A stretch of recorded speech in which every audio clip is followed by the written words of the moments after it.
যার ভিতরে তাকওয়াতে দাওয়াতের জ্বলুনি আছে।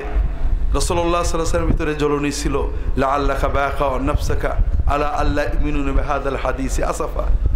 কাফেররা ঈমান আনছে না, আহা ওরা দোজখে চলে যাচ্ছে, কলিজাটা পুড়ে যাচ্ছে ওদের জাহান্নামে যাওয়া দেখে, আর কিছু না। আমার কি হচ্ছে এটা বড় কথা নয়, শুধু ওরা জাহান্নামে যাচ্ছে, ওরা আল্লাহর জান্নাত পেল না, এই জ্বলুনি তার ভিতরে ছিল। তো এই জ্বলুনিওয়ালা একজন ইমাম যদি থাকে, যার ভিতরে ইসলামী আদব আছে, সুন্নতি আখলাক আছে।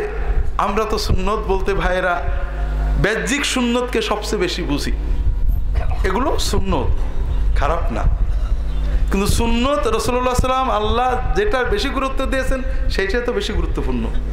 আল্লাহ রাসূলুল্লাহ সাল্লাল্লাহু আলাইহি ওয়াসাল্লামের একটা মহা প্রশংসা করেছেন, ইন্নাকা লাআলা খুলুকিন আযীম, নিশ্চয় আপনি একটা মহান আচরণ চরিত্রের অধিকারী, ঠিক না?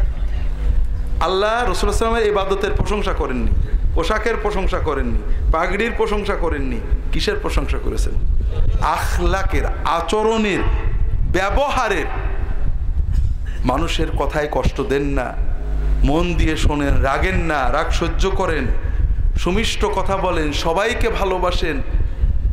এই যে সুন্দর আচরণ, আল্লাহ কিন্তু এইটার সবচেয়ে প্রশংসা করলেন। আর এটাই নবীজির সবচেয়ে বড় সুন্নত, এই হাদিসে এটা আসবে।